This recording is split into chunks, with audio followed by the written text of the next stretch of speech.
Selamat datang di program Selasa Sharing Pusat Bimbingan dan Konseling Sekolah Santo Yakobus. Saya Francisca, saya akan memandu sahabat Yakobian dengan topik meraih masa depan, mempersiapkan anak dan remaja dalam dunia karir. Bersama Ibu Nova, Guru Bimbingan dan Konseling, dan Ibu Wida, Psikolog Pusat Bimbingan dan Konseling Sekolah Santo Yakobus. Para sahabat Yakobian, jika selama sesi berlangsung, sahabat memiliki pertanyaan, sahabat dapat langsung menuliskannya pada live chat yang ada di channel Sekolah Santo Yakobus.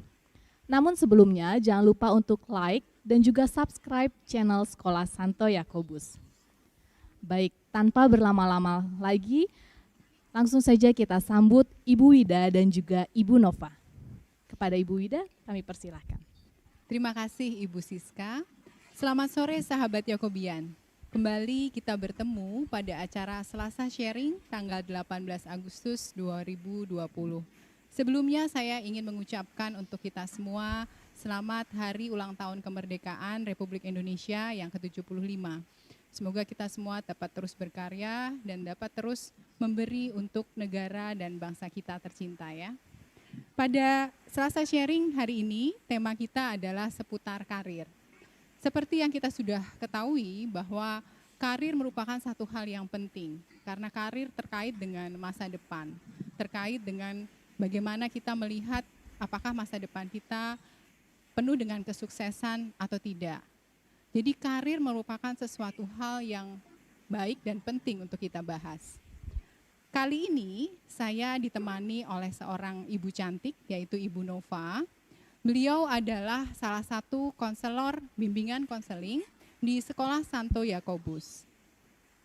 Beliau selama ini memegang di unit SMA Sekolah Santo Yakobus dan membimbing siswa-siswi di Sekolah Santo Yakobus dalam merencanakan karir mereka.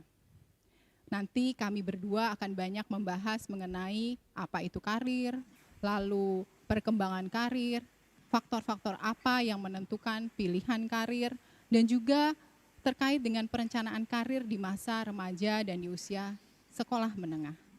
Tanpa kita perpanjang lagi, mari kita masuk ke pembahasan hari ini, yaitu tema mempersiapkan anak dan remaja dalam dunia karir. Next. Sahabat Yakobian, kalau sahabat Yakobian lihat di slide berikut, di situ sahabat Yakobian lihat ada gambar-gambar yang terkait dengan pekerjaan-pekerjaan tertentu. Di pekerjaan pertama, sahabat Yakobian lihat ada tenaga medis. Ya. Tenaga medis ini dapat kita lihat mungkin saja dokter, mungkin saja perawat ya, kalau kita lihat dari kostumnya. Tenaga medis banyak sekali sekarang berperan besar, terutama karena kita saat ini sedang dalam pandemi. Pekerjaan lain, contoh pekerjaan lain yang saat ini juga banyak diminati adalah e-commerce atau yang sering kita juga sebut sebagai online shopping gitu ya. E-commerce ini adalah satu usaha bisnis tapi berbasis internet, berbasis online. Lalu ada juga digital marketing. Kemudian di gambar berikutnya sahabat Yakobian lihat di situ ada dunia fotografi. Dunia fotografi bersama juga di situ ada modelnya. Lalu juga kita lihat di situ kalau ada model berarti di situ ada make up artist di situ ya. Pekerjaan-pekerjaan ini saat ini juga begitu booming, begitu banyak yang tertarik untuk menggelutinya. Di gambar yang selanjutnya di bagian bawah itu ada yang terkait dengan olahraga, instruktur yoga maupun instruktur olahraga lainnya. Jadi bisnis di bidang olahraga. Lalu juga banyak sekarang juga anak-anak muda yang bergerak di bidang training, ya pelatihan-pelatihan. Dan juga kalau kita lihat di bagian yang terakhir itu sekarang juga banyak sekali yang dilakukan oleh anak-anak muda karena juga masa pandemi ini memungkinkan hal ini untuk dilakukan gitu ya. Karena melakukan kegiatan secara langsung menjadi terbatas, maka online menjadi lebih memungkinkan. Kita lihat di situ ada seorang chef yang sedang mungkin membuat satu video untuk blognya, gitu ya, blogger, ya. Oke, ini adalah contoh-contoh dari beberapa pekerjaan-pekerjaan yang saat ini rasanya diminati oleh anak-anak zaman sekarang gitu ya, yang sedang tren. Next. Lalu kalau kita lihat apa sih yang dimaksud dengan karir? Definisi karir menurut Kamus Besar Bahasa Indonesia yang secara daring, online, karir adalah pekerjaan yang memberikan harapan untuk maju. Jadi karir memang terkait dengan pekerjaan. Karir berkaitan dengan bidang pekerjaan, berkaitan dengan posisi atau jabatan tertentu, dan aktivitas-aktivitas yang digeluti oleh seseorang sepanjang hidupnya. Sebagai contoh, untuk pekerjaan misalnya desainer. Desainer kalau awal dia baru menggeluti bidang desainer, dapat kita katakan dia di situ desainer magang gitu ya, atau asisten desainer. Lalu ketika dia sudah lebih lama masuk ke dalam dunia desain, dia menjadi junior designer, itu posisi awalnya. Lalu lanjut ketika sudah bertahun-tahun dia menjadi senior designer. Itu adalah posisi atau jabatan yang dia pegang berkaitan dengan bidang atau pekerjaannya sebagai desainer. Aktivitas-aktivitas apa yang digelutinya kalau terkait dengan pekerjaan itu? Dapat saja dia ikut lomba-lomba, dapat saja dia ikut proyek-proyek yang terkait dengan bidang pekerjaan yang membantu dia dalam mengembangkan karirnya lebih baik lagi. Dan ini dilakukan seseorang sepanjang hidupnya. Dapat saja dilakukan sebelum dia menggeluti bidang desain itu sendiri, karena mungkin saja waktu di sekolah dia sudah senang menggambar, ya, jadi sudah mengarahkan diri dia ke arah desain itu sendiri. Jadi sepanjang hidup memang berkaitan juga dengan karir. Proses perkembangan karir, nah karir itu memang terkait dengan proses perkembangan karir. Perkembangan karir ini merupakan proses yang dilakukan seumur hidup. Jadi kalau kita lihat seumur hidup itu berarti dari kecil sampai kita dewasa gitu ya, sampai kita tua, dan dipengaruhi oleh faktor-faktor baik dalam diri kita sendiri, faktor internal, baik itu kemampuan, lalu bakat kita, minat kita, maupun juga faktor eksternal, yaitu lingkungan di sekitar kita. Dan ini mempengaruhi juga nanti kepada perkembangan karir kita. Selanjutnya kita akan membahas mengenai tahap-tahap perkembangan karir. Next. Ya, tahap perkembangan karir ini dikemukakan oleh seorang ahli yang bernama Donald Sapir, gitu ya. Dia menggagas suatu teori perkembangan karir menjadi 5 tahapan, gitu ya. Ada growth, exploration, establishment, maintenance, dan decline. Kita akan bahas satu persatu ya sahabat Yakobian, tahap perkembangan karir. Yang pertama adalah growth. Growth ini adalah tahap awal. Tahap awal di mana seorang anak membangun siapa sebenarnya dirinya. Bagaimana cara dia membangun? Yaitu dengan bantuan dari orang-orang dewasa di sekitarnya melalui berbagai aktivitas yang dia lakukan, seperti bermain, belajar, berinteraksi dengan orang lain. Jadi bermain itu kan variasinya banyak. Mulai main pretend play gitu ya, berpura-pura menjadi dokter, berpura-pura menjadi guru dan sebagainya waktu kecil.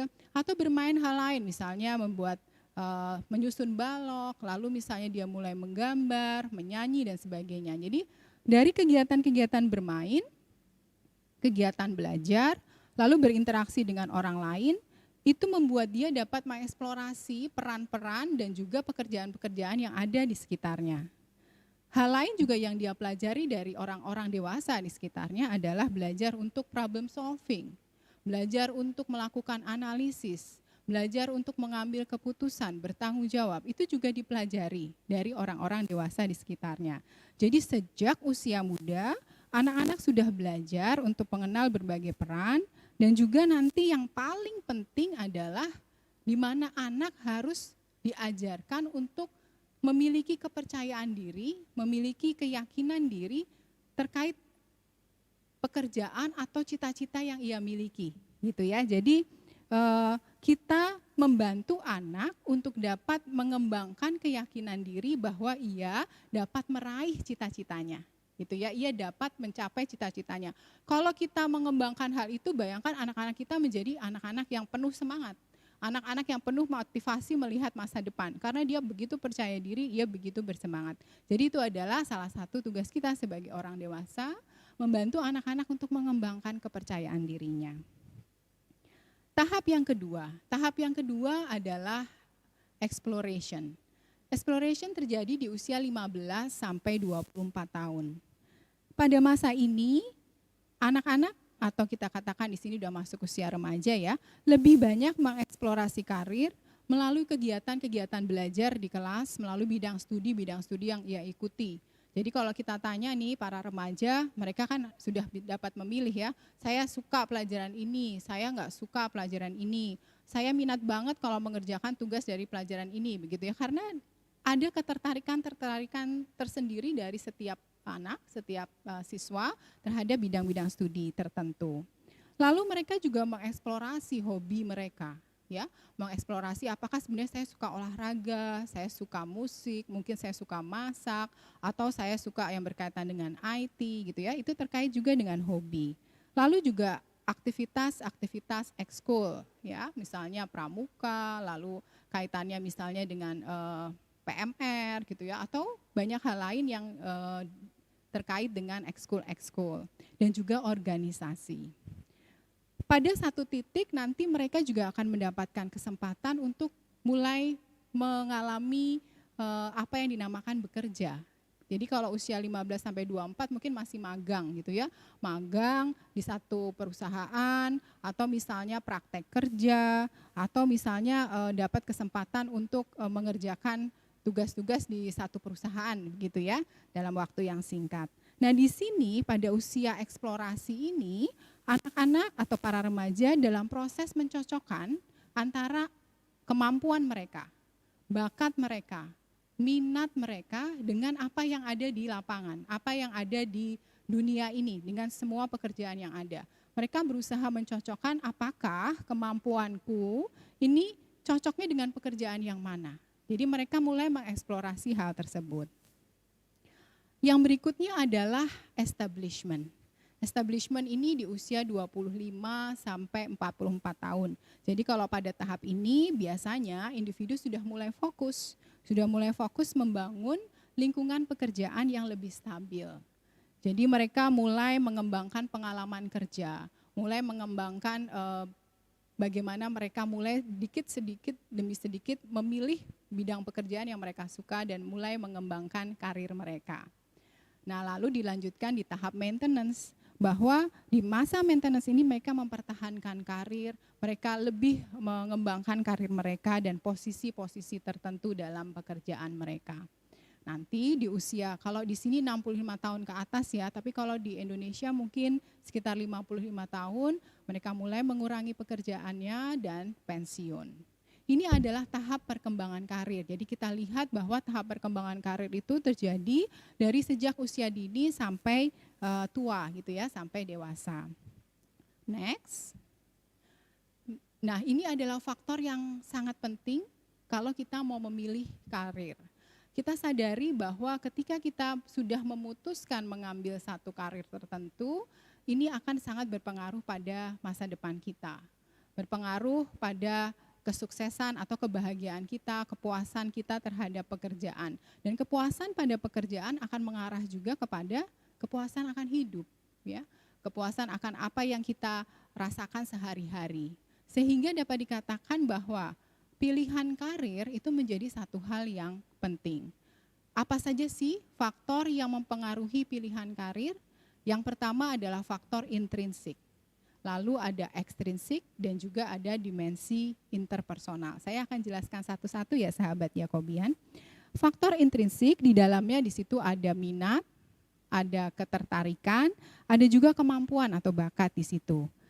Jadi seseorang yang memiliki ketertarikan pada sesuatu pasti akan lebih semangat mengerjakannya. Jadi kalau individu yang memilih satu pekerjaan karena faktor intrinsik ini, biasanya ia akan lebih puas dengan pekerjaannya. Dia lebih enjoy mengerjakannya, dia lebih menikmati pekerjaannya.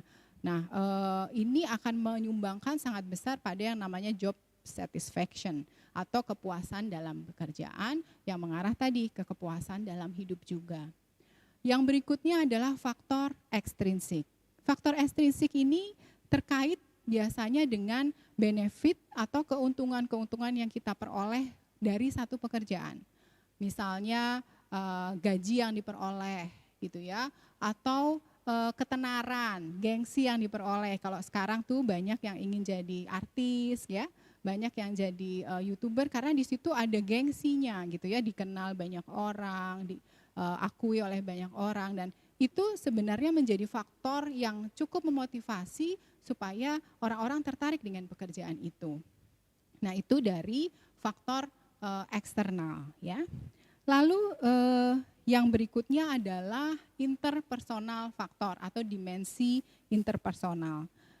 Dimensi interpersonal ini dapat dikatakan sebagai pengaruh dari orang-orang yang ada di sekitar kita.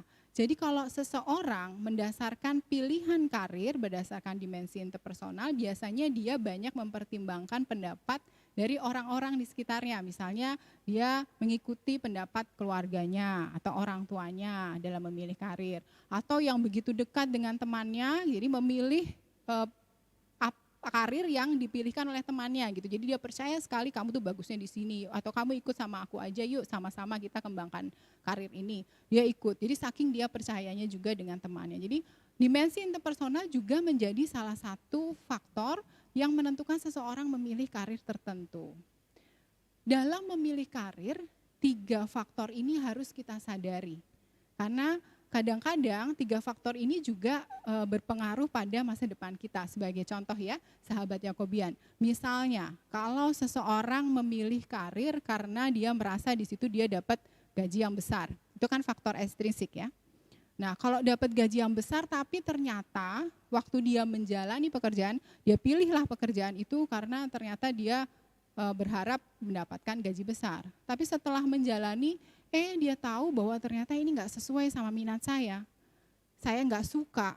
Jadi waktu jalanin dia terpaksa menjadi beban. Walaupun gajinya besar tapi enggak happy. Nah, ini kan menjadi masalah tersendiri buat orang tersebut. Dia dapat jadi stres, dapat mengalami performa yang tidak baik gitu ya. Jadi tidak lagi semangat dalam bekerja karena tidak sesuai dengan apa yang dia sukai. Nah, ini salah satu contoh ketika kita menentukan hanya pada faktor-faktor tertentu tanpa mempertimbangkan faktor lain yang juga penting. Atau misalnya ada juga nih ya contoh, misalnya kalau seseorang memilih karir karena dipilihkan oleh orang tua. Jadi nggak berani nolak, nggak berani mengatakan tidak, misalnya disuruh jadi dokter oleh orang tua, misalnya begitu ya, ya sudah ikut saja gitu. Tapi ternyata setelah menjalani dia merasa saya nggak punya kemampuan di sini, lihat darah aja takut, misalnya begitu ya. Nah, beban ini juga dapat mempengaruhi performa dia. Jadi kalau kita lihat penentuan karir sangat dipengaruhi oleh faktor-faktor ini. Atau kalaupun orang itu suka, jadi kita menentukan satu karir karena kita suka, jadi faktor intrinsik berperan di situ. Saya memilih karir ini karena saya memang suka, tapi ternyata di situ dia menghadapi realita penghasilannya kecil sekali. Nah, itu kan juga harus jadi pertimbangan, gitu ya. Jadi amat sangat baik ketika kita memilih satu karir, kita juga menyadari bahwa ada faktor-faktor ini loh yang akan sangat berperan dalam penentuan karir, sehingga akan lebih baik kita mempertimbangkannya secara matang. Jadi 3 faktor ini dapat kita pertimbangkan ketika kita memilih karir. Next. Ya, ini sahabat Yakobian sesuatu yang menarik ya. Karir di era digital. Saat ini kita sudah memasuki masa yang disebut transformasi digital. Jadi semuanya sudah mengalami perubahan ke arah digital. Jadi nggak perlu juga karir baru yang mengalami digitalisasi, tapi sebenarnya pekerjaan-pekerjaan yang lama pun sebenarnya sudah mengalami banyak perubahan yang arahnya ke digitalisasi. Jadi kita sebagai pekerja, kalau kita baik itu pekerjaan-pekerjaan yang sudah ada maupun pekerjaan-pekerjaan yang sudah masih baru gitu ya, tetap harus mempersenjatai diri kita, memperlengkapi diri kita dengan kemampuan-kemampuan baru. Jadi kalau kita lihat hampir semua bidang pekerjaan ya memerlukan penyesuaian di era digital ini. para pekerja membutuhkan keahlian baru, terutama terkait kemajuan teknologi. Jadi walaupun pekerjaan itu bukan pekerjaan baru atau karir-karir baru, tetap saja ada penyesuaian-penyesuaian yang harus dilakukan karena kita arahnya sudah ke era digital. Kalau kita tidak menyesuaikan, biasanya jadi tertinggal, biasanya jadi tidak dapat berkompetisi gitu ya, kalah bersaing seperti itu. Saya berikan 3 contoh di sini. Karena durasi ya, saya nggak berikan semua pekerjaan contoh, hanya 3. Misalnya pekerjaan teknologi. Saat ini kan pekerjaan teknologi memang sedang booming gitu ya. Tapi juga arahnya sudah ke arah apa nih? Sudah nanoteknologi, sudah ke arah robotics, biokimia, dan ini harus di-upgrade kemampuan orang-orang yang bergerak di bidang teknologi supaya memahami hal ini. Kalau enggak nanti ketinggalan.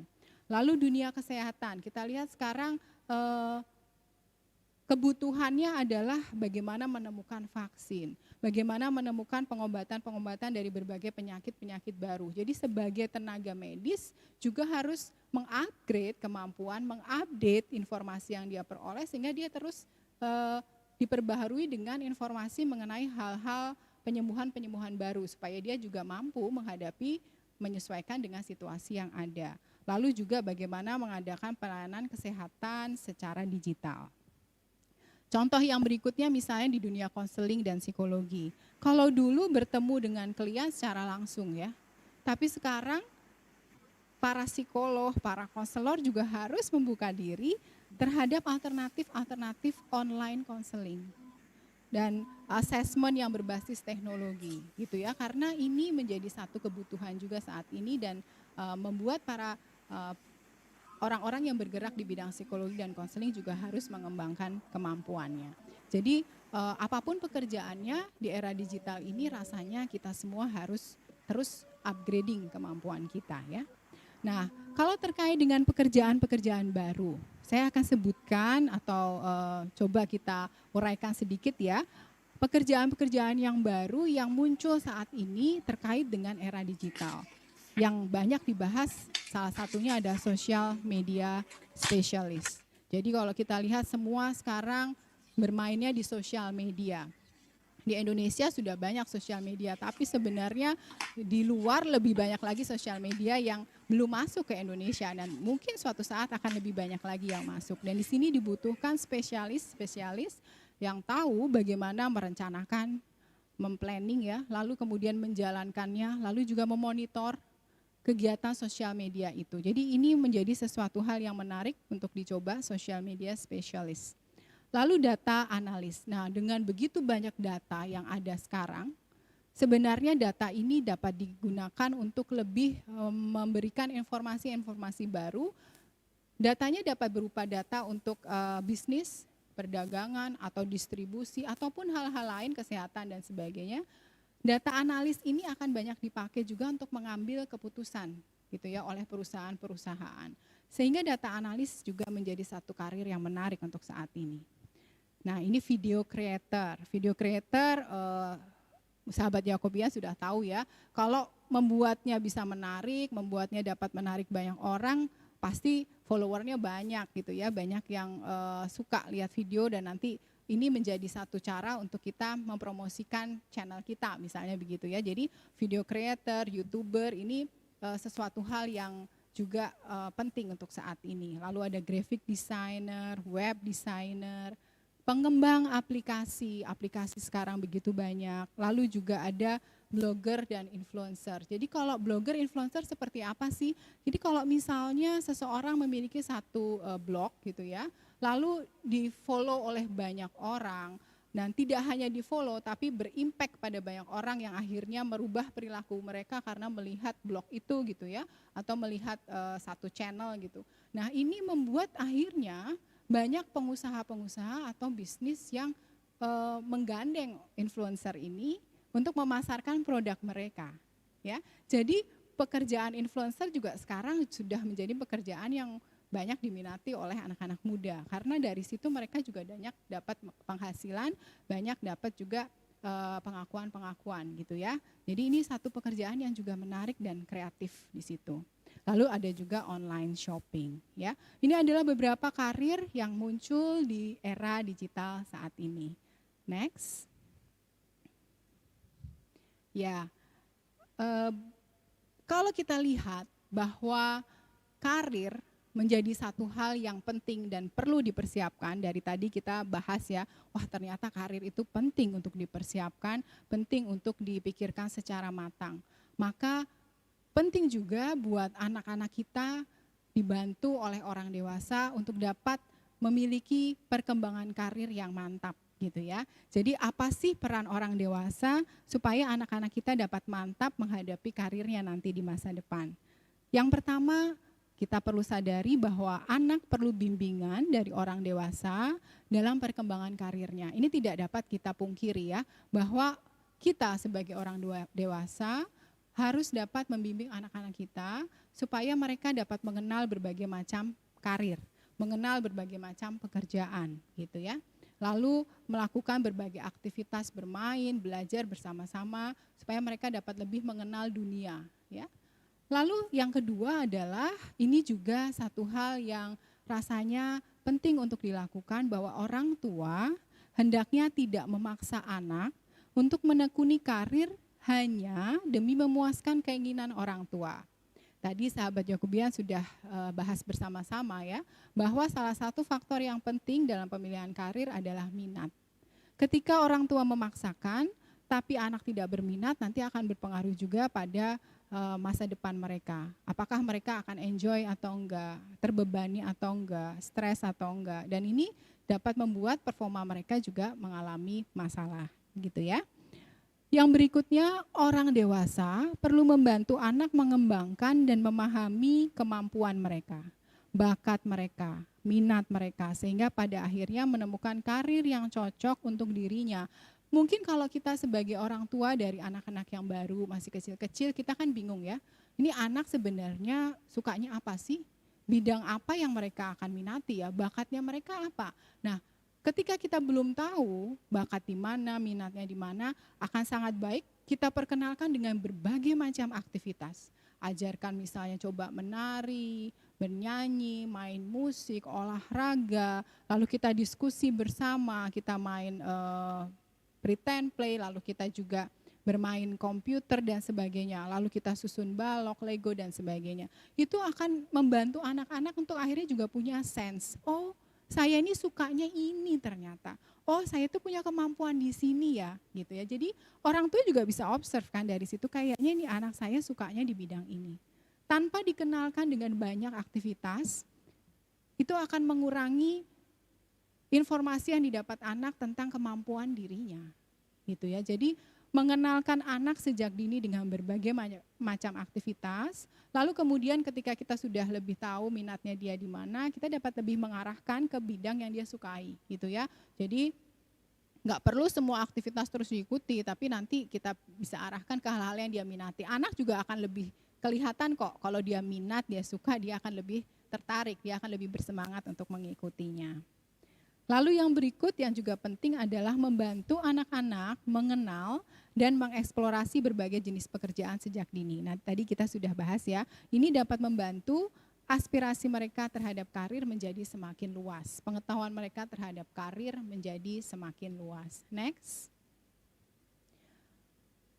Anak juga perlu dibimbing yang terkait dengan era teknologi digital, gitu ya. Bahwa di sini akan kita lihat muncul pekerjaan-pekerjaan baru seperti tadi. Kita mungkin orang tua gamang ya kalau ngelihat, sekarang saya nggak tahu nih pekerjaan-pekerjaan baru yang ada tuh seperti apa. Ayo kita sama-sama sebagai orang tua, kita coba browsing yuk, kita lihat di internet sebenarnya apa sih pekerjaan-pekerjaan baru saat ini. Dan dari situ kita dapat informasi, lalu kita juga dapat berpikir kira-kira anak-anak dikenalkannya dengan cara gimana ya, bermain apa ya. Ya itu dapat kita kembangkan melalui kreativitas kita ya. Jadi nggak hanya anak yang dapat beradaptasi, tapi orang tua juga harus mulai mengembangkan, mengupgrade kemampuannya di era digital. Ajak anak melakukan berbagai aktivitas menyenangkan gitu ya, main robotics, lalu kemudian ajak anak-anak bermain pretend play itu ya. Sahabat Yakobian misalnya jadi presenter gitu, atau pura-pura jadi pemain bola gitu ya, atau misalnya bermain kalau kita bilang teater kecil di rumah gitu ya, ada yang jadi bapak, ada jadi ibu dan sebagainya. Ini pretend play dapat dilakukan sehingga anak-anak dapat tahu gitu ya. Oh, ini peran-peran tertentu yang ada di masyarakat misalnya begitu. Lalu juga kita lihat di sini satu hal yang penting di slide ini adalah bahwa keberhasilan dalam pekerjaan itu tidak hanya hard skill saja, tapi juga soft skill. Apa sih yang membedakan hard skill dan soft skill? Kalau hard skill itu terkait dengan teknis gitu ya, terkait dengan kemampuan yang dibutuhkan dalam bidang tersebut. Misalnya arsitek, kalau arsitek ya harus mampu gambar. Gambarnya juga harus tahu aturan-aturannya, kemampuan spasialnya atau keruangannya harus baik. Lalu juga dia harus punya sense of art gitu ya, karena nanti gambarnya indah atau enggak gitu. Nah, itu hard skill. Itu akan diajarkan dalam sekolah yang kaitannya dengan arsitektur gitu ya. Tapi juga soft skill itu harus dikembangkan, dan soft skill ini biasanya dikembangkan sejak kita ada di rumah oleh orang tua. Jadi sejak kecil kita sudah dapat mengembangkan soft skill. Apa sih yang dimaksud dengan soft skill? Soft skill ini terkait dengan kemampuan kepribadian, jadi aspek kepribadian dan aspek sosial emosional anak. Apakah anak punya tanggung jawab? Apakah anak tekun? Apakah anak tidak mudah menyerah? Apakah anak mandiri ya? Lalu apakah dia senang belajar hal baru? Punya inisiatif? Apakah dia jujur? Dapat dipercaya gitu ya? Ini juga menjadi perlu karena menjadi seorang arsitek pasti dicari arsitek yang bertanggung jawab, yang dapat dipercaya. Tadi ya contohnya ya, tidak mudah menyerah gitu ya. Nah ini baik hard skill maupun soft skill sama-sama dibutuhkan oleh seseorang untuk dapat sukses di kehidupannya. Next. Ya, sahabat Yakobian, kalau kita lihat tadi adalah bagaimana peran orang dewasa membantu anak-anak dalam perkembangan karirnya. Lalu bagaimana peran orang dewasa dalam membantu para remaja untuk perkembangan karirnya. Di sini ada beberapa masalah yang umumnya terjadi di kalangan para remaja dan orang-orang muda. Biasanya ada saja merasa saya tuh cuma ikut-ikutan teman saja kalau milih satu pekerjaan atau apapun gitu ya. Atau yang sedang populer karena ini kayaknya populer ya saya ikut. Tanpa melihat apakah saya suka atau enggak. Saya mampu atau enggak gitu ya. Atau terpaksa mengikuti kemauan orang lain. Nah ini jadi beban. Atau masalah lain misalnya yang penting kerja lah. Tapi sebenarnya di dalamnya saya nggak suka gitu ya, atau saya sebenarnya nggak punya kemampuan di situ, dan itu jadi membuat nanti lama-kelamaan jadi tidak termotivasi. Nah hal yang juga kadang-kadang terjadi adalah ketika seseorang tidak tahu saya itu sebenarnya minatnya di mana. Nah ini hal-hal yang juga sangat berbahaya karena nanti dia tidak dapat memilih karir yang sesuai dengan dirinya, yang cocok dengan dirinya. Makanya hal yang penting adalah bagaimana melakukan perencanaan karir yang tepat di masa remaja dan di usia sekolah menengah. Hal ini nanti akan disampaikan oleh Ibu Nova. Ya, Ibu Nova akan banyak bercerita, berbagi, sharing tentang pengalaman-pengalaman beliau juga dalam melakukan perencanaan karir di sekolah menengah. Namun sebelumnya, tim Selasa Sharing sudah mempersiapkan satu video testimoni karir. Di dalam video testimoni karir ini ada siswa-siswa SD, lalu ada SMP, lalu juga ada beberapa siswa SMA yang akan men-sharing pekerjaan-pekerjaan apa yang mereka sukai. Lalu alasan mereka memilih pekerjaan tersebut. Mari kita saksikan bersama ya, sahabat Yakobian.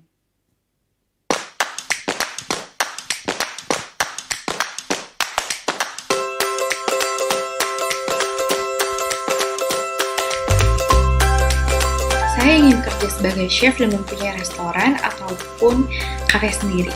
Saya nanti ingin bekerja sebagai dokter hewan. Halo, saya ingin menjadi beauty influencer. Saat aku besar nanti, aku mau menjadi arsitek. Cita-cita saya adalah menjadi model dan menjadi pemilik hotel. Kalau saya pribadi, saya ingin menjadi seorang celebrity entrepreneur atau celebrity businessman. Seperti David Beckham, seperti Clint Arthur, dan mungkin yang di dalam negeri seperti Nadiem Makarim. Kalau sudah besar, saya ingin menjadi dokter. Saya ingin bekerja sebagai dokter. Jika saya sudah besar, saya ingin menjadi seorang fashion designer.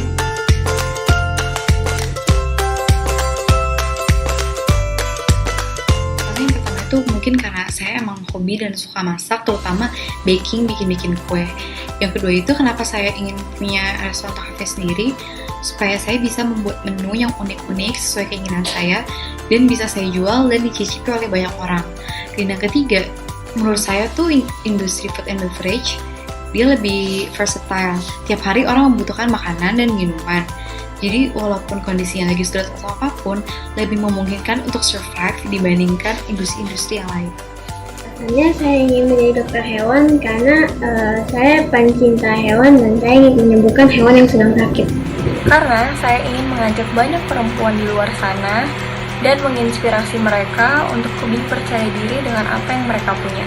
Saya mau menjadi arsitek supaya bisa menghasilkan uang dan aku bisa membuat rumah yang besar. Oke, kalau saya pribadi, saya tuh sangat passion, saya tuh suka banget sama yang namanya public speaking. Saya suka di bidang drama, saya suka ngobrol sama teman-teman yang baru saya kenal, saya juga suka jadi aktor. Makanya saya suka banget jadi selebriti. Namun, di samping hal tersebut, saya juga menggeluti bidang ekonomi. Saya tuh suka ngelihat perputaran uang, saya suka ngelihat tips and trik perdagangan, saya suka ngelihat trik-trik orang di pasar ataupun trik-trik penjualan. Makanya bidang ekonomi itu sangat menarik bagi saya. Nah, oleh karena itu saya gabungin aja nih dua passion saya antara bisnis dan juga selebriti. Saya ingin menjadi dokter karena saya ingin membantu dan melayani sesama yang membutuhkan pertolongan. Saya ingin menjadi model karena saya suka bergaya. Uangnya akan saya pakai untuk membangun hotel. Saya ingin menjadi pemilik hotel karena saya suka berpergian dan melihat pemandangan alam. Saya ingin menjadi fashion designer karena saya suka ide mendesain pakaian-pakaian. Begitu saya menggambar pakaian-pakaian di kertas, saya merasa saya menyukai ide mendesain baju-baju. Saya tidak peduli atas apa orang-orang akan berbicara tentang saya akan menjadi fashion designer. Kenapa dokter? Karena setelah saya mendalami dokter itu ngapain aja sih? Menurut saya dokter itu keren. Nah, kenapa keren? Karena selain mereka bekerja, mereka juga membantu orang lain dengan cara menyembuhkan mereka yang sedang sakit. Dan saya yakin, dengan menyembuhkan orang yang sedang sakit itu, sama saja mereka memberikan kesempatan bagi orang tersebut untuk menjalani kehidupan kembali dengan normal dalam keadaan sehat.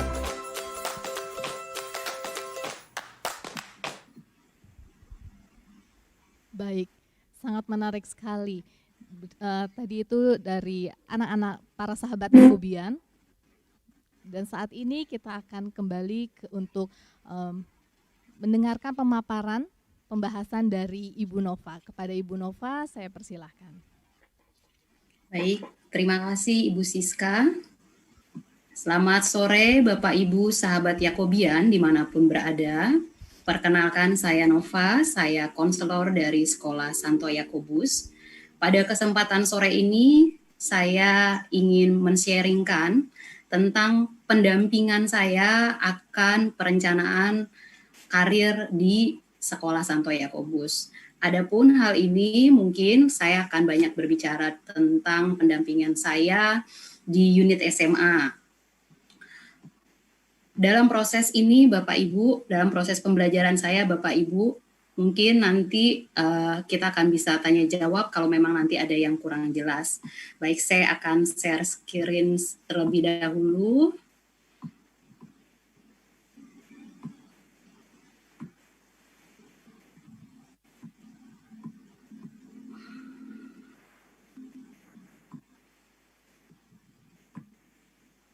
Baik, nah Bapak Ibu, dalam proses pendampingan saya bersama putra-putri Bapak Ibu di sekolah, seringkali saya mendapati pertanyaan-pertanyaan. Pertanyaan yang seringkali terdengar itu misalkan, Bu, kenapa saya harus belajar mata pelajaran ini? Atau, Bu, saya suka pelajaran ini, kenapa jam mata pelajaran ini tidak lebih banyak dari jam pelajaran mata pelajaran yang lain gitu. Atau Bu, nanti kalau saya bekerja, kira-kira pelajaran ini berguna atau tidak gitu. Bapak Ibu, dalam proses pendampingan saya, harapan kami mendampingi putra-putri Bapak Ibu untuk merencanakan karir hanya dengan tujuan yang satu, yaitu menjadikan mereka pribadi yang mandiri untuk menjalani kehidupannya. Tentunya dalam menjalani kehidupannya nanti, mereka perlu mengetahui apa yang menjadi potensi-potensi mereka. Nah, dalam hal ini, salah satu tujuan daripada anak-anak kita bersekolah adalah untuk mengembangkan potensinya secara maksimal. Tadi Ibu Wida sudah menjelaskan, banyak anak yang rasanya kok bingung dengan potensinya apa gitu. Nah, tampilnya mata pelajaran yang ada di sekolah diharapkan untuk sedikit memberikan informasi, sedikit memberikan kesempatan untuk anak-anak mengetahui dan akhirnya timbul ketertarikan sehingga potensi-potensi yang ada di dalam anak-anak itu menjadi muncul dan bisa dikembangkan ke arah yang lebih baik. Tentunya dalam hal ini perlu pemahaman, perlu kesadaran untuk mereka boleh menentukan masa depannya nanti. Disinilah peran kita sebagai kami sebagai Bapak Ibu guru di sekolah, Bapak Ibu sebagai orang tua di sekolah untuk memberikan pendampingan, pemahaman sehingga anak-anak kita boleh memberikan keputusan yang matang dan mereka bisa memilih sehingga menjadi bekal hidup di masa yang akan datang. Nah, kebingungan pertama yang muncul, yang sering saya dengar adalah kalau nanti saya lulus SMP, saya mau kemana gitu. Nah, Bapak Ibu, mungkin kita sering kali mudahnya aja. Kamu lulus SMP ke sekolah ini atau ke sekolah itu. Atau Bapak Ibu juga punya keinginan, nanti kalau supaya mudah masuk ke kuliah ini atau kuliah itu, masuk aja deh ke SMA ini atau SMK itu dan segala macam. Saya menginformasikan ada 2 pilihan untuk siswa-siswi kita, anak-anak kita kalau nanti lulus SMP. Ada 2, yang pertama adalah sekolah menengah atas, yang di Yakobus juga ada sekolah menengah atas dan sekolah menengah kejuruan. Apa yang menjadi perbedaan? Kalau nanti ditanya apakah nanti lulus SMA bisa melanjutkan kuliah atau lulus SMK bisa melanjutkan kuliah, kedua-duanya bisa. Tapi yang membedakan nanti di SMA akan belajar mata pelajaran atau apapun pengetahuan-pengetahuan yang menjadi dasar untuk melanjutkan ke perguruan tinggi. Sementara kalau di SMK diberikan juga pengetahuan ditambah dengan skill atau keterampilan-keterampilan khusus. Jadi yang membedakan kalau nanti di SMA penghususannya nanti ketika mereka kuliah. Tapi kalau di SMK mereka sudah mulai mencari kekhususannya sendiri, mereka mau apa. Nah, dalam hal ini Bapak Ibu, mungkin nanti anak-anak juga kalau mau tanya lebih lanjut lagi, boleh nanti datang menghubungi para konselor di tingkat SMP. Nah, kebingungan kedua yang sering kali saya dapati dan anak-anak bertanya kepada saya adalah bagaimana cara memilihnya.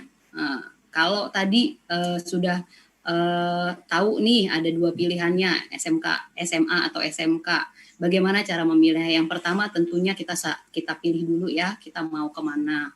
Lalu yang kedua, persiapkanlah diri kita secara akademik. Ada sekolah-sekolah seperti Yakobus, itu ada tes-tesnya tersendiri untuk bisa melanjutkan ke SMA-nya. Lalu pertimbangkan juga bakat yang dimiliki. Apakah kalau nanti saya melanjutkan ke sekolah SMA Yakobus, saya bisa mengembangkan bakat saya. Di Yakobus sendiri itu banyak ekskur-ekskur yang bisa membantu anak-anak kita menemukan lagi ketertarikannya di bidang yang lain. Lalu Bapak Ibu setelah lewat dia sudah yakin pilih SMA, misalkan pilih SMA Yakobus ya, sudah yakin nih masuk SMA Yakobus, saya tertarik karena punya ekskul ini, karena gurunya demikian, karena teman-temannya demikian. Nah, kebingungan kedua yang timbul adalah kalau saya nanti lulus SMA, saya mau kemana? Ada tiga hal yang mungkin nanti akan saya bahas setelah lulus SMA ini. Ada 3 pilihan yang mungkin nanti akan saya sharingkan. Yang pertama adalah setelah lulus SMA, kebanyakan siswa-siswi di Yakobus lanjutkan ke pendidikan yang lebih tinggi. Tapi dalam hal melanjutkan ke pendidikan yang lebih tinggi, ini ada yang perlu dipertimbangkan. Pertama, sebelum kita memilih untuk melanjutkan kuliah ke perguruan tinggi tersebut, kita perlu melihat akreditasi perguruan tinggi tersebut. Lalu kita juga perlu melihat bagaimana sih fasilitas sekolah tersebut, universitas atau perguruan tinggi tersebut. Jika di Yakobus, jika di SMA Yakobus, kami dari Pusat Bimbingan Konseling sendiri biasanya akan menginformasikan dalam proses misalkan seperti kampus tour atau perkenalan kampus yang lain untuk mereka bisa melihat fasilitas-fasilitas yang ada karena kami sudah bekerja sama dengan beberapa universitas juga. Lalu kalau nanti lulus SMA, tidak hanya kita belajar di perguruan tinggi tersebut, kita juga perlu untuk yang namanya mengembangkan diri. Selain ilmu pengetahuan akademik yang kita cari di perguruan tinggi, kita juga perlu mengembangkan diri. Perlu bagaimana kita untuk berorganisasi, bagaimana kita untuk bersosial dengan banyak orang, bagaimana untuk kita bisa belajar untuk leadership dan segala macam. Nah, kita perlu memikirkan juga apakah perguruan tinggi ini memiliki sarana-sarana untuk saya mengembangkan diri.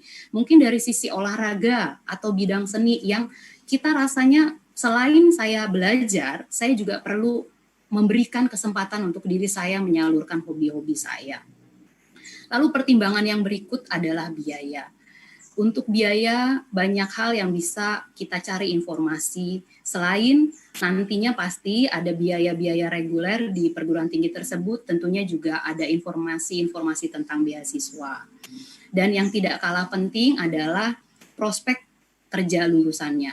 Nanti setelah kita belajar di perguruan tinggi tersebut, kira-kira lulusannya diterima di mana atau bekerja di bagian apa, itu yang nanti perlu menjadi pertimbangan. Sebelum kita memilih ke perguruan tingginya, mungkin perlu kita cari tahu dulu bagaimana sih cara memilih jurusan kuliah yang tepat. Sahabat Yakobian, mungkin memilih itu adalah hal yang agak sulit, apalagi dalam proses pendampingan saya bersama dengan anak-anak di SMA, ketika saya mempertanyakan, kamu tertariknya apa? Kamu sukanya apa? Mereka akan bilang, dulu. Mereka sulit untuk menjelaskan, atau ada yang dengan lantang menjelaskan, atau juga ada juga yang punya pesan sponsor, kata mama saya atau kata papa saya. Nah, kira-kira saya merumuskan demikian. Untuk memilih jurusan kuliah, yang pertama, sadari dulu saya punya kemampuan di bidang apa. Kalau kita tahu kelemahan dan kelebihan kita, tentunya ini menjadi sebuah kelebihan diri kita untuk mengetahui kemampuan saya apa. Lalu yang kedua, ketertarikan dan minat kita. Tadi Bu Ida juga sudah menjelaskan, segala sesuatu yang kalau kita tertarik, kalau kita minat, apapun yang kita akan lakukan, itu rasanya happy, rasanya senang, rasanya bisa kita usahakan untuk bisa terrealisasi. Jadi mungkin para sahabat Yakobian perlu bertanya dulu sama diri sendiri. Saya punya kemampuan apa, saya punya kelebihan apa, dan saya punya ketertarikan apa. Nah, setelah mendapatkan jawaban itu, baru buat sebuah komitmen dalam dirimu. Oh, saya tertarik bidang seni. Oh, saya tertarik bidang IT. Oh, saya tertarik bidang kesehatan. Nah, setelah itu buatlah sebuah komit dalam diri. Artinya saya mau belajar, saya pasti berusaha untuk mencoba supaya bisa mengikuti tes atau mengikuti semua prosedur untuk masuk ke jurusan yang saya inginkan. Yang tidak kalah penting untuk memilih jurusan, kita juga perlu mencari tahu masukan-masukan dari orang-orang sekitar.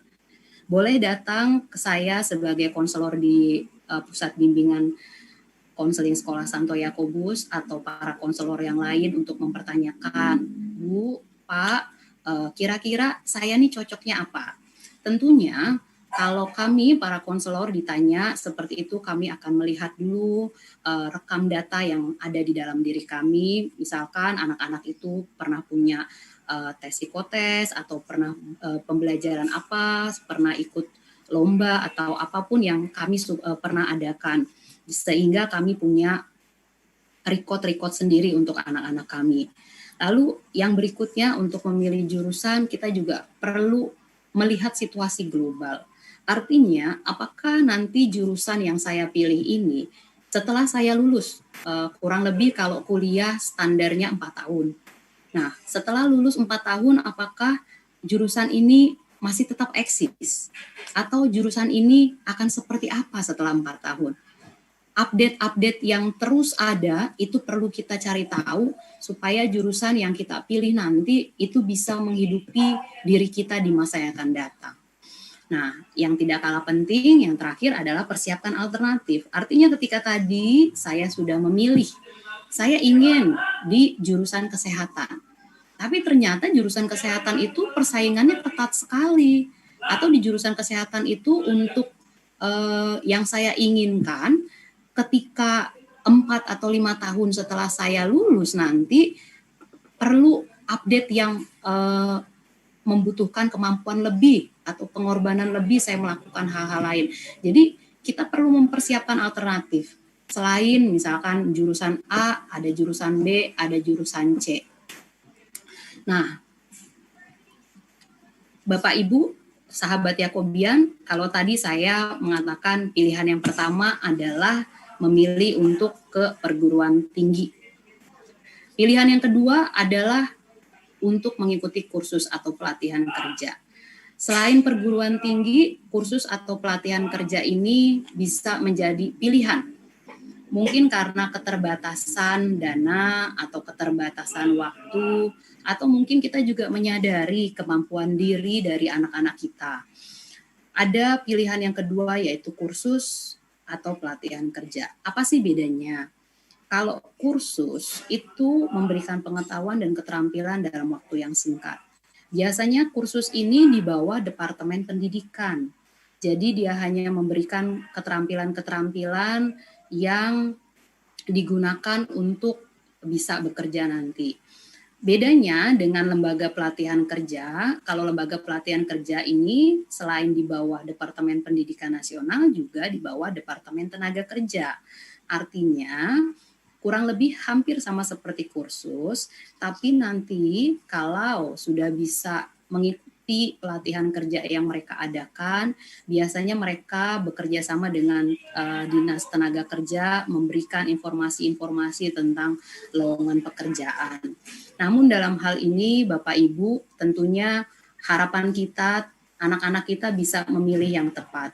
Tidak ada yang salah dengan kursus atau pelatihan kerja, tapi pengalaman akademik yang ingin diraih oleh anak-anak tentunya harus melewati proses-proses belajar. Nah, pilihan yang ketiga selain tadi perguruan tinggi, lalu mengikuti kursus atau pelatihan kerja, itu adalah bekerja. Ujung daripada semuanya tentunya harapannya adalah anak-anak kita bisa bekerja secara mandiri. Lalu bagaimana sih supaya saya bisa mengetahui minat saya dan merencanakan karir saya di SMA ini? Yang pertama, tadi saya sudah katakan, sadari dulu kemampuan akademik kita dan kemampuan non-akademik. Artinya, tiap orang memiliki kemampuan yang berbeda-beda. Tiap orang memiliki keunikan masing-masing. Tiap orang memiliki apa yang menjadi kelemahan dan kelebihannya. Kemampuan akademik itu akan tercermin dalam prestasi.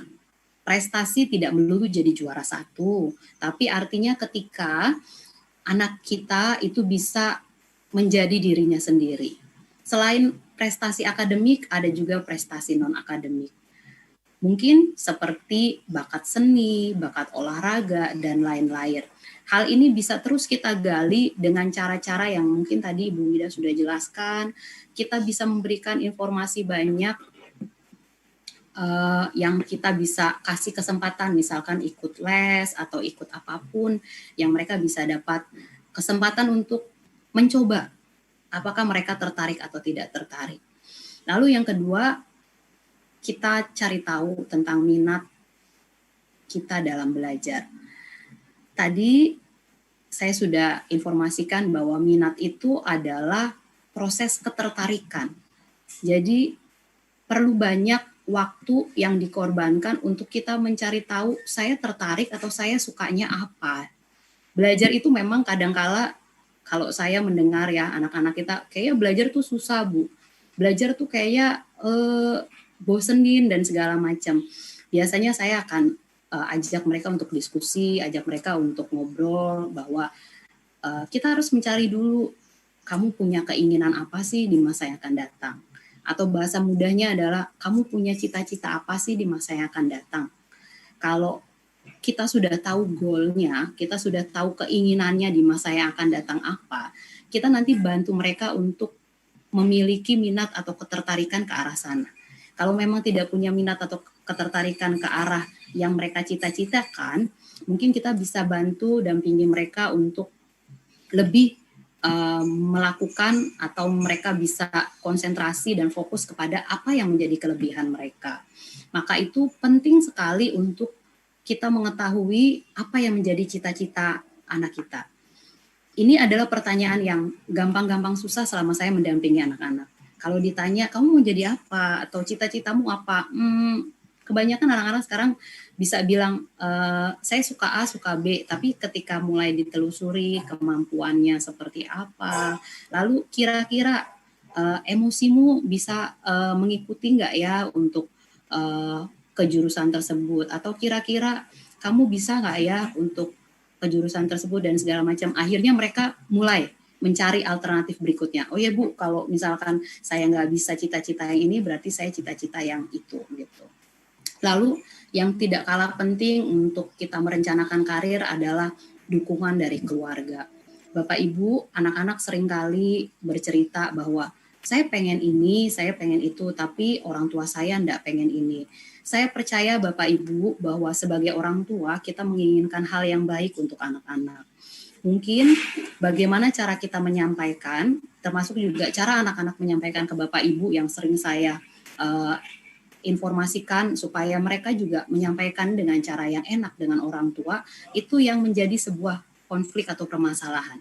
Bagaimana Bapak Ibu menyampaikan keinginan dan bagaimana anak menyampaikan keinginan itu yang seringkali saya dengarkan mereka rasanya gini, iya mama saya nggak pengen atau saya pengennya ini tapi kok kayaknya sepertinya saya tidak didukung. Saya percaya setiap anak punya kemampuan untuk memilih dan setiap anak punya kemampuan untuk mengusahakan apa yang dia inginkan. Inilah peran kita sebagai orang dewasa dengan pengalaman-pengalaman kita memberikan informasi sehingga mereka bisa berpikir ulang. Oh, ternyata apa yang saya inginkan rasanya lebih tepat seperti ini. Saya senang sekali ketika ngobrol dengan anak-anak, mereka sudah dapat kata oh gitu. Jadi mereka sudah mengerti sedikit gitu. Sekalipun mungkin belum bisa mereka lakukan, tapi setidaknya mereka sudah ngerti sedikit. Oh ya, itu yang menurut saya penting sekali bahwa kita mendukung dengan apapun, coba kita dengarkan dulu. Seringkali sebelum mereka bercerita, mereka sudah mencari tahu dulu.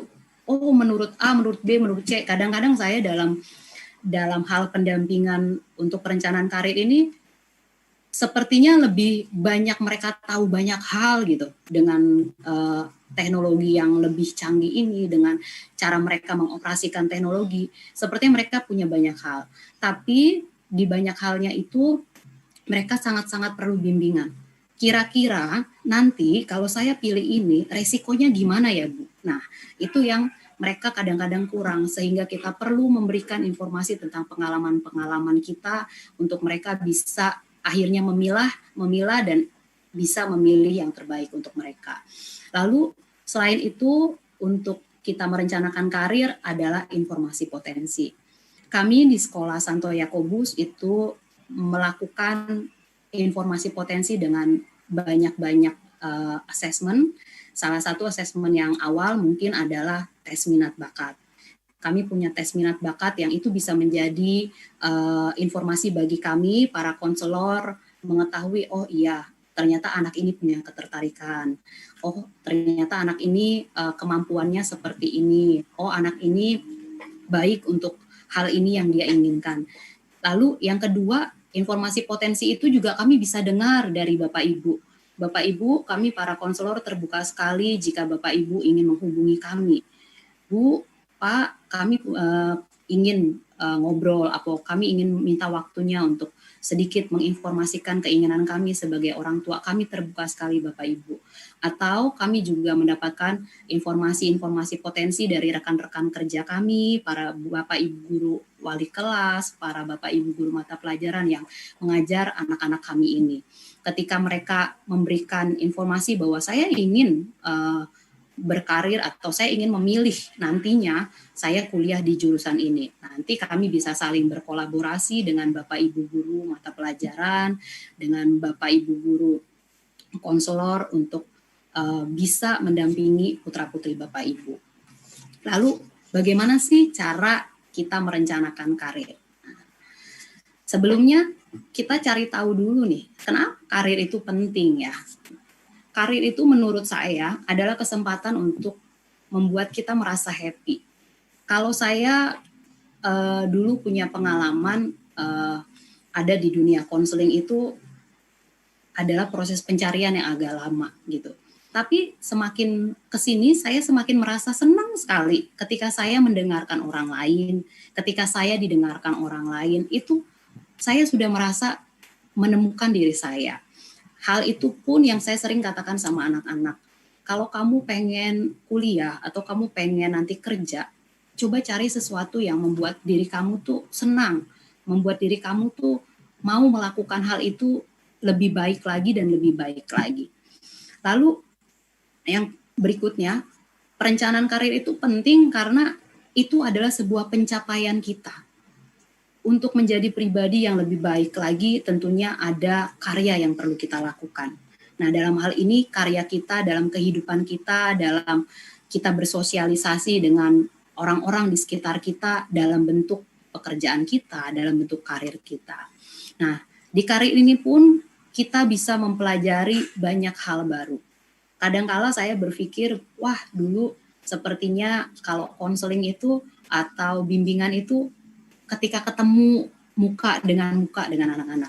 Tapi dengan keadaan yang seperti ini, kami mau tidak mau harus mengupdate diri bahwa kami harus bertemu dengan anak-anak, kita harus ngobrol, tetap bimbingan dan tetap konseling dengan caranya. Nah, hal-hal baru ini yang membuat saya sangat-sangat tertarik.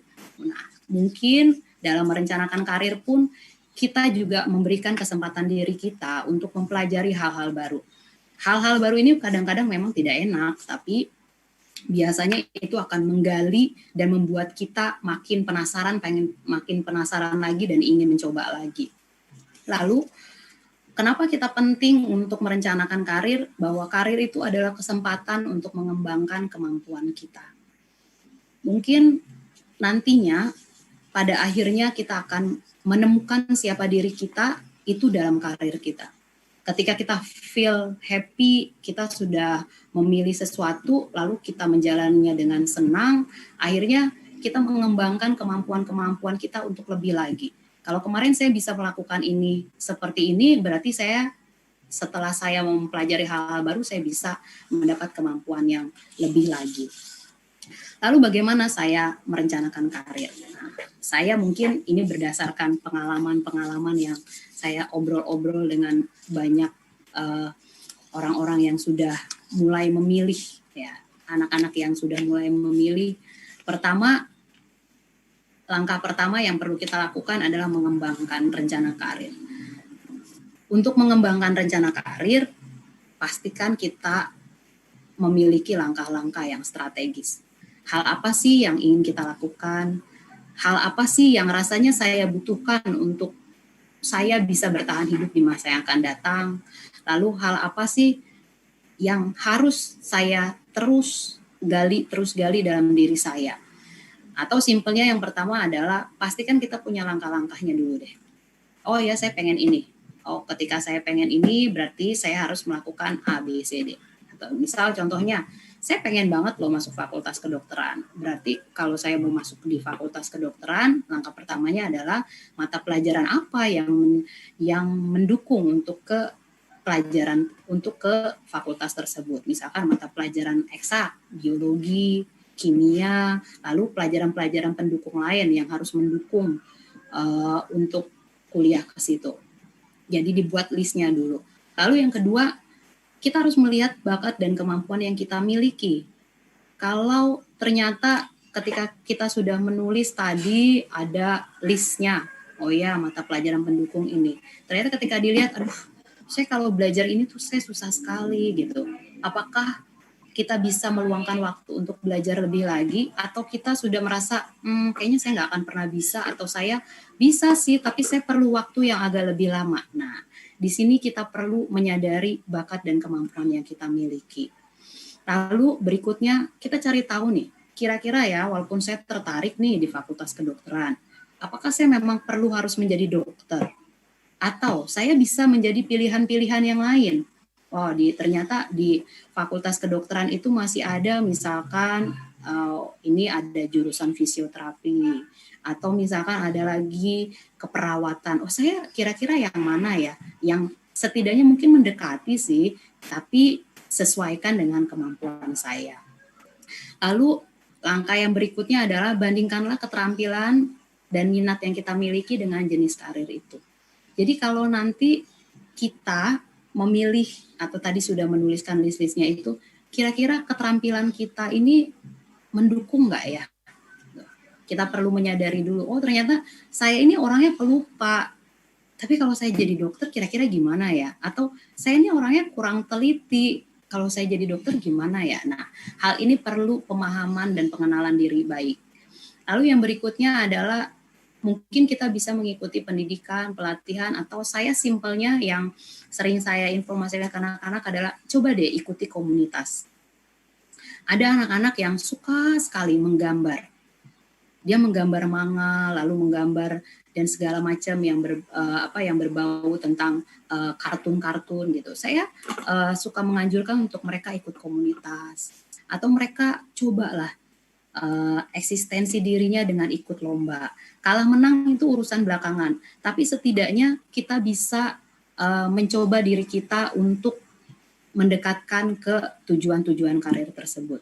Kalau tidak dicoba, nanti kita tidak bisa tahu seberapa kemampuan kita gitu. Dan yang tidak kalah penting ketika kita merencanakan karir adalah kemampuan finansial. Mungkin tadi saya informasikan kalau perguruan tinggi itu kurang lebih 4 tahun. Sepanjang 4 tahun itu tentu ada biaya-biaya yang perlu kita persiapkan. Silahkan diskusikan dengan orang tua atau orang tua sahabat Yakobian yang ingin juga menginformasikan kepada anak-anak bahwasanya mama, papa ingin kalian kuliah ini. Atau anak-anak, mami, papi, saya pengen kuliah ini. Kira-kira ya kita bisa nggak ya sampai 4 tahun ke depan.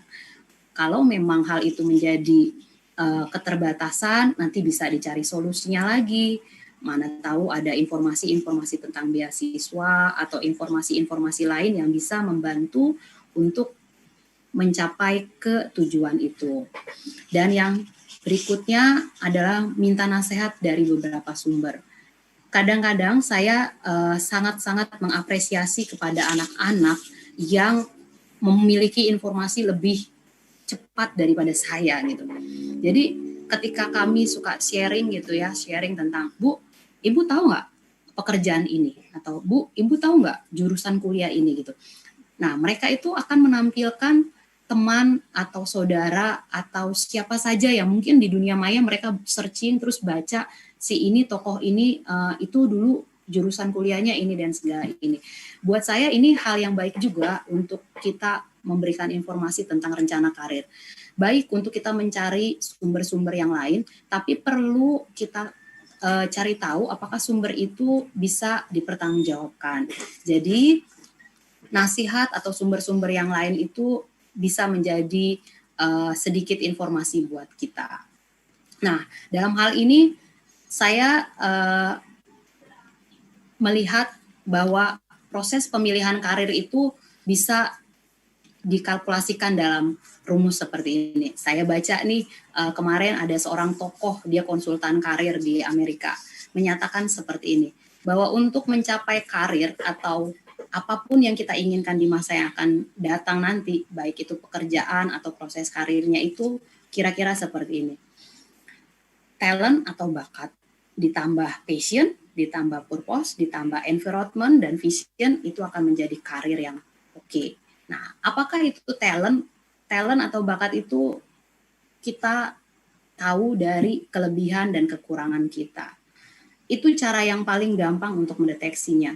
Bu, talenta saya apa, bakat saya apa? Nah, mungkin para sahabat Yakobian bisa bertanya kepada dirinya, saya memiliki kelebihan apa?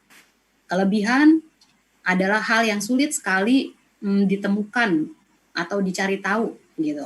Saya bingung nih Bu, saya punya kelebihan apa? Ntar saya, aduh gimana ya Bu? Nah, nggak apa-apa. Kadang-kadang kita perlu mencari tahu dari diri kita sendiri. Kalau kurang pede untuk cari tahu, boleh tanya sama orang tua atau boleh tanya dengan konselor atau teman-teman yang lain. Biasanya teman-teman akan bisa melihat ketimbang kita, boleh juga. Lalu yang berikutnya adalah passion. Kalau dikatakan passion itu adalah keinginan kuat untuk mencapai sesuatu. Jadi hal yang bisa kita lakukan, kalau gampangnya saya suka share sama anak-anak, passion itu adalah apa yang bisa kita lakukan kita bisa mengusahakannya dengan kuat gitu.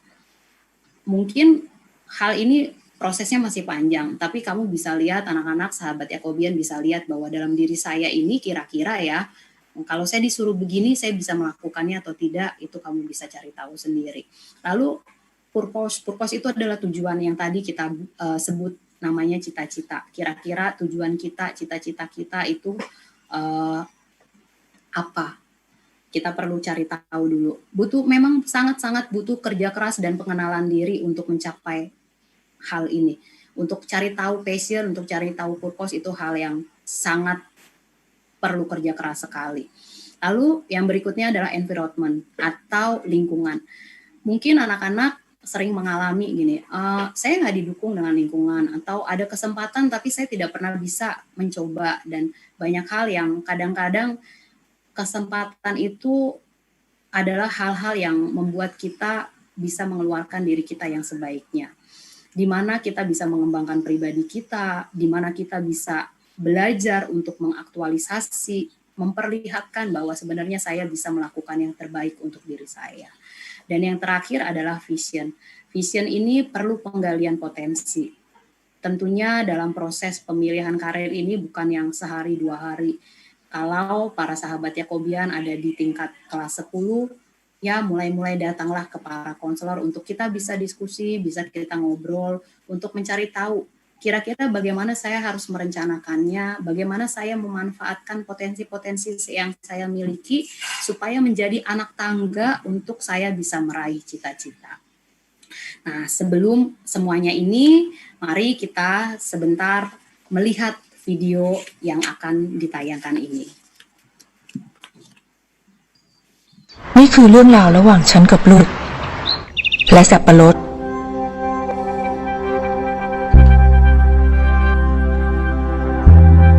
ฉันไม่ได้เรียนหนังสือไม่รู้ว่าต้องพูดต้องสอนแบบไหนฉันรู้แค่ว่าต้องทำให้ดูให้เขาเห็นเป็นตัวอย่าง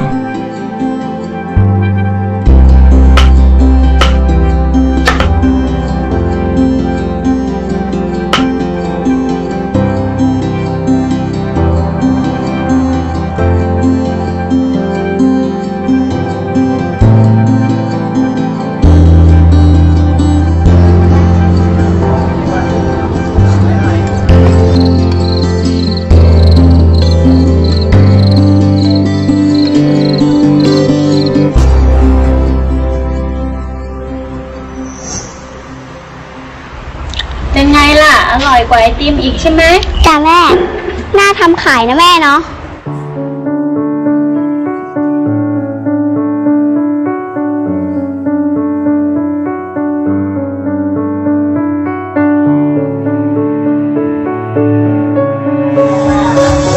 ไอติมสับปะรดนะคะ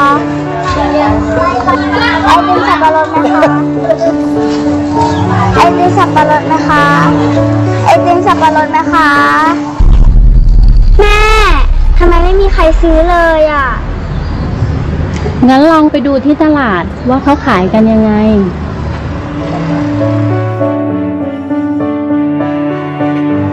บิ๊กไหมจ้ากล่องละ5 3กล่อง10จ้า หมูปิ้งจอมครับหมูปิ้งอร่อยครับหมูปิ้งจอมครับจ้า บิ๊กกล่องละ5นะคะ3กล่อง10จ้า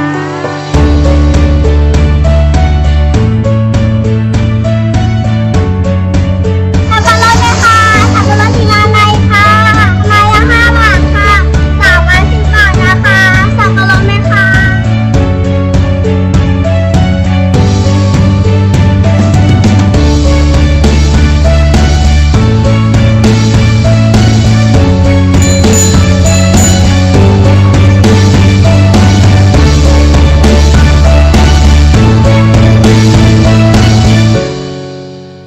พอเห็นเขาได้สังเกตได้ลองทำเอง วันนี้ฉันสบายใจแล้ว ที่เห็นเขาทำได้แบบนี้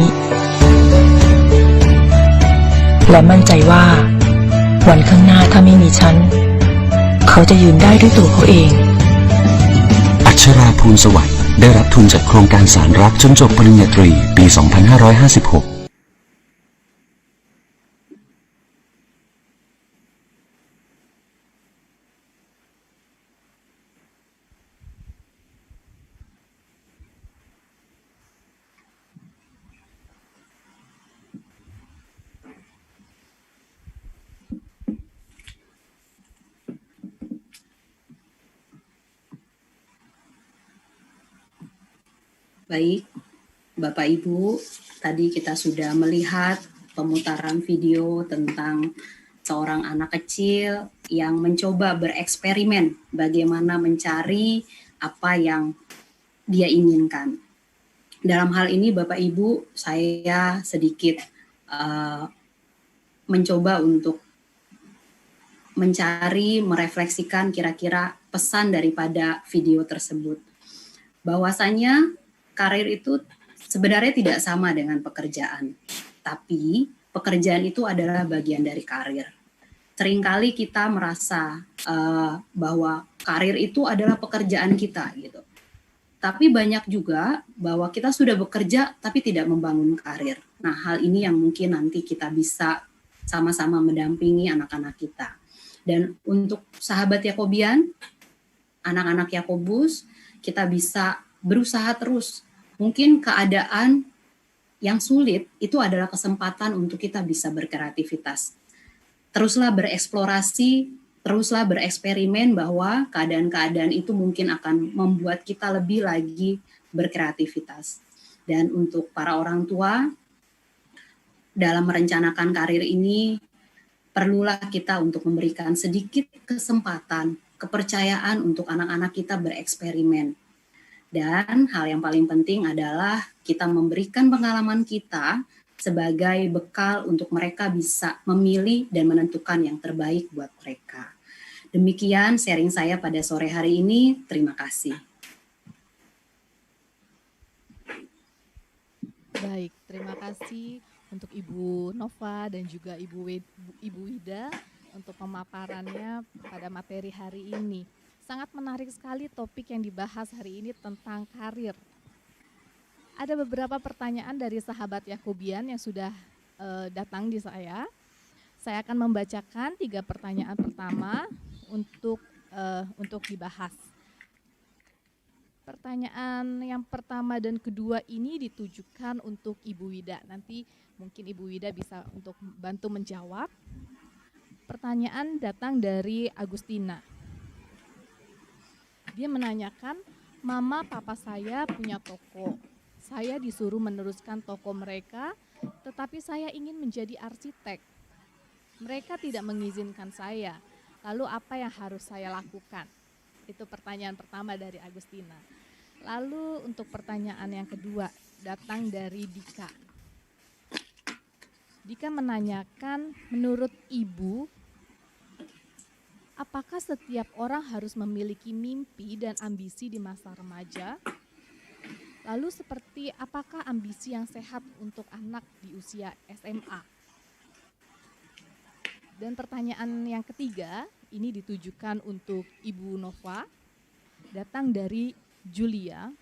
Ibu Julia memiliki anak di SMA kelas 11. Anak dari Ibu Julia ini sepertinya tidak memiliki minat terhadap apapun, padahal dia pintar. Lalu apa yang harus dilakukan oleh orang tua tersebut? Nah, 3 pertanyaan ini saya kembalikan untuk dijelaskan dan dipaparkan oleh Ibu Wida dan juga Ibu Nova. Kami persilahkan. Baik, terima kasih Ibu Siska. Saya akan menjawab pertanyaan pertama dari Agustina ya. Agustina itu sebenarnya cita-citanya ingin menjadi arsitek, tapi orang tuanya meminta dia untuk meneruskan toko usaha dari keluarga. Ya, kalau kita lihat di sini memang Agustina sebenarnya sudah satu langkah di depan ya. Dia sudah tahu apa yang dia mau, apa yang dia inginkan. Mungkin dia juga suka dengan desain, suka dengan gambar, sehingga dia memilih jurusan arsitek menjadi pilihan dia. Nah, kalau memang Agustin sudah tahu apa yang Agustin inginkan, maka kunci utama di sini adalah komunikasi. Jadi sampaikan kepada orang tua mengapa Agustin memang memilih pekerjaan itu atau memilih jurusan itu sebagai jurusan yang ia minati. Untuk meyakinkan orang tua memang perlu usaha, tapi diharapkan tidak menyerah. Jadi dapat juga Agustin cari informasi di berbagai cara ya, dengan berbagai cara mengenai apa saja sih keuntungan menjadi seorang arsitek. Mungkin dapat juga diberikan beberapa contoh arsitek yang sukses dalam hidupnya, lalu punya karir yang luar biasa sehingga masa depannya cerah. Jadi ini hal-hal yang dapat digunakan untuk meyakinkan orang tua. Kalau sudah ada bukti-bukti kesuksesan orang tua, diharapkan juga semoga mereka mau berubah gitu ya. Nah, kalau memang hal ini masih mengalami kendala, dapat juga bertanya kepada guru BK di sekolah atau konselor BK di sekolah, meminta bantuan mereka juga untuk membantu dirimu untuk dapat meyakinkan orang tua, dapat menjelaskan orang tua mengenai bakat minatmu. Jadi kalau sekolah sudah menyelenggarakan tes minat bakat juga dapat disampaikan kepada orang tua bahwa mungkin bakatmu di sini loh, minatmu di sini, ketertarikanmu di sini, dan ini menunjang keberhasilanmu nanti dalam karirmu di masa depan. Jadi beberapa hal ini dapat dicoba oleh Agustin untuk lebih meyakinkan orang tua mengenai bidang yang kamu minati ya. Oke, begitu kira-kira jawaban untuk Agustin. Lalu untuk Dika, ya, Dika bertanya, menurut Ibu apakah wajar ketika di masa remaja begitu ya, memiliki mimpi dan ambisi? Wajar-wajar saja. Jadi kalau kita suka dengar mimpi setinggi langit gitu ya, kita punya cita-cita setinggi langit, bermimpilah gitu ya. Kita punya daya imajinasi yang luar biasa, Tuhan sudah berikan luar biasa buat kita. Jadi kita gunakan, kita manfaatkan. Boleh kita bermimpi, boleh kita memiliki keinginan-keinginan yang luar biasa. Nah, di sini setelah kita punya mimpi-mimpi itu, kita juga harus membumi gitu ya, kita harus juga realistis. Jadi di sini memang bimbingan dari orang-orang di sekitar kita akan sangat membantu. Kira-kira untuk mewujudkan mimpi ini, apa ya langkah-langkah yang harus saya lakukan? Dari situ nanti kita dapat lihat sebenarnya mimpi ini terlalu berlebihan atau enggak. Atau mimpi ini sebenarnya dapat diraih atau enggak. Jadi nggak usah stop dulu dengan mimpi. Mimpi saja apa yang kita inginkan, apa yang kita harapkan baru, kemudian nanti kita pikirkan. Kamu caranya melangkahnya mencapai ini bagaimana. Baru nanti pelan-pelan si remaja akan menyadari bahwa mimpi saya ini akan saya wujudkan dengan cara apa gitu ya. Jadi nggak ada salahnya kok kita sebagai remaja punya mimpi dan punya ambisi ya. Begitu kira-kira jawaban saya untuk Agustin dan Dika. Berikutnya akan dijawab oleh Ibu Nova.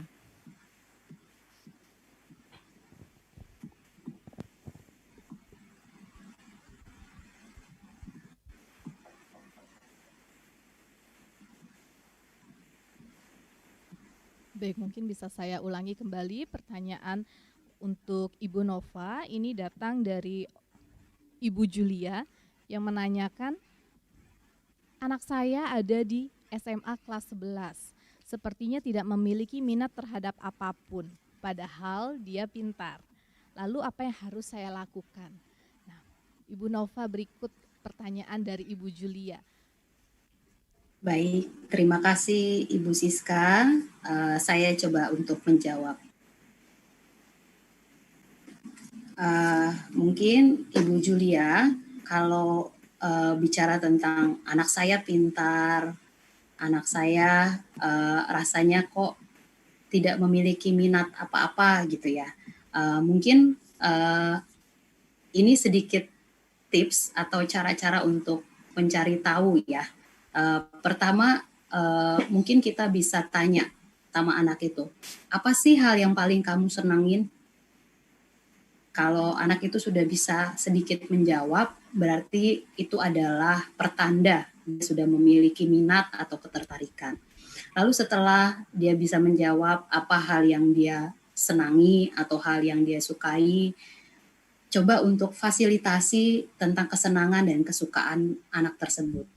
Sehingga ketika dia sudah menemukan kesenangannya, lalu difasilitasi, semoga hal itu bisa menimbulkan minat-minat dalam diri dia. Dan tidak lupa juga mungkin setelah kita fasilitasi, jika memang ada kesempatan untuk anak ini bisa ikut dalam sebuah komunitas tentang hobinya atau tentang hal yang dia sukai tadi, atau juga mungkin ada kompetisi atau ajang untuk menunjukkan, itu juga bisa dijadikan sarana untuk menemukan minat-minat anak-anak tersebut. Kira-kira demikian Ibu, semoga bisa menjawab. Terima kasih Bu Siska. Baik, terima kasih Ibu Nova dan juga Ibu Wida untuk jawaban atas beberapa pertanyaan yang sudah masuk. Terima kasih sahabat Yakobian, pada akhirnya waktu juga yang memisahkan kebersamaan kita. Terima kasih sudah hadir bersama kami di program Selasa Sharing Pusat Bimbingan dan Konseling Sekolah Santo Yakobus. Kita akan ketemu lagi minggu depan dengan topik bahasan menarik lainnya, dengan berbagai narasumber yang pastinya selalu dinanti.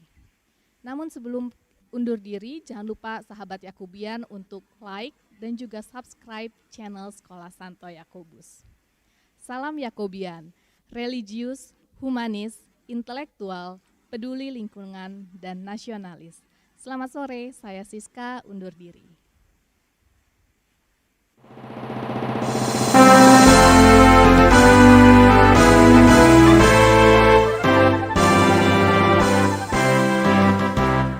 Kami keluarga Santo Yakobus bertekad bulat dengan hati tulus, giat belajar dan tekun berkarya, turut membangun nusa bangsa, terus mengasah akal dan budi, beriman takwa pada Ilahi, dan dengan tangan satu hati, dengan semangat mengabdi. Iman tanpa perbuatan mati, itulah amanah terpuji. memupuk semangat cinta kasih demi pengabdian suci.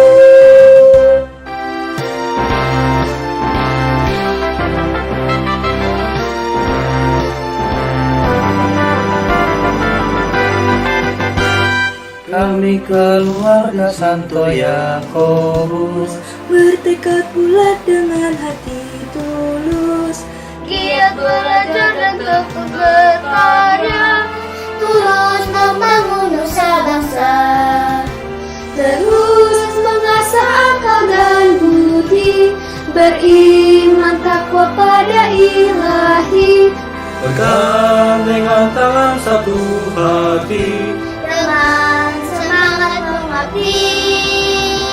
Iman